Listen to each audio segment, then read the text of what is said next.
महसूल मंत्री चंद्रशेखर बावनकुळे बोलतायत, थेट जाऊयात।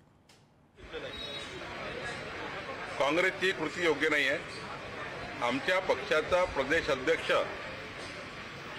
मी अमरावतीमध्ये आहे, मला निवेदन द्यायला पाहिजे, मला निवेदन घ्यायला बोलवायला पाहिजे। मी गेलो असतो निवेदन घ्यायला, पण गाडी अडवणे, काळे झेंडे दाखवणे, मग आम्हाला त्याच पद्धतीची कृती करावं लागेल, जशात तसं करावं लागेल। एकीकडे मुख्यमंत्री जशात तसं करावं लागेल, पण आम्ही त्या तिथपर्यंत पोहोचलो नाही आहे। पोलीस कमिशनरला सांगणार आहे की जे लोकांनी आमच्या अध्यक्षाची गाडी अडवण्याचा प्रयत्न केला त्यांच्यावर कारवाई केली पाहिजे।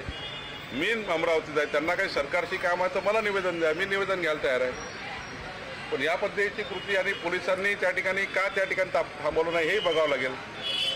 खरं तर एखाद्या पाक्षाचा अध्यक्ष येतो, आम्ही अशी कधी असंवेदनशील कृती केली नाही, पण या पद्धतीची कृती करणे योग्य नाही आहे।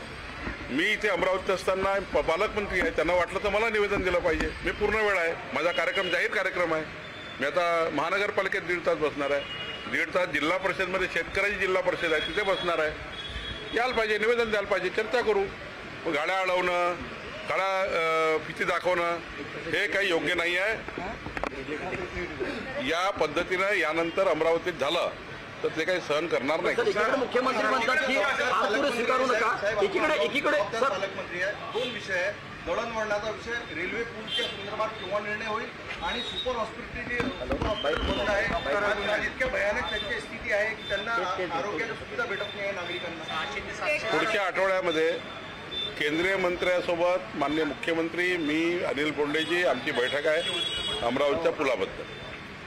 सेंट्रलचा आणि स्टेटचा पैसा मिळवा लागणार आहे, कारण दोघांचंही 50-50% कॉन्ट्रीब्युशन आहे, आम्ही ते करतो आहे। राहिला प्रश्न हॉस्पिटलचा, मागच्या आठवड्यात बैठक झाली आरोग्यमंत्र्यांची, त्यांना मी आरोग्यमंत्र्यांना स्वतः दौरा करणार आहे आणि त्यांच्या ज्या ज्या अडचणी आहे, काही पगाराची मागणी होती, पगारासाठी लोक आंदोलनाला गेले, सर्व बैठक मी मंत्र्याला घेतली आहे। त्या ठिकाणी सर्व अधिकारी होते, निश्चितपणे त्याच्यातलाही तोडगा मी काढणार आहे। संदर्भात आपण 1 महिन्यापूर्वी बैठक घेतो म्हटलं होतं, तिथून सध्या नवरात्र सुरू आहे, लोक जीवावर बेतून भिंतीवरून जात आहेत कारण भिंत टाकली आहे। अशा वेळी किमान पादचारासाठी तिथं वापरू द्यायला काय अडचण आहे? आज पुन्हा मी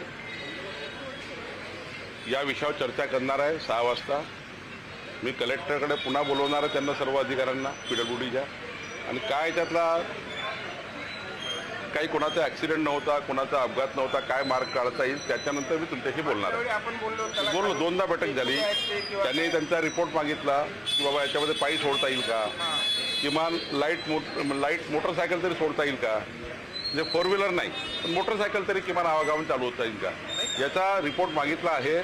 तो रिपोर्ट अजून आला नाही आहे, मला वाटतं 1-2 दिवसात तो रिपोर्ट आला, तो जर पॉझिटिव्ह आला तर मग त्याचा विचार करू, पण परमनंट उपाययोजना करण्याचा योजना सुरू आहे।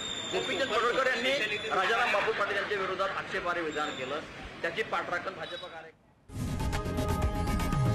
लोकशाही मराठी ऐका, पहा, जागरूक रहा।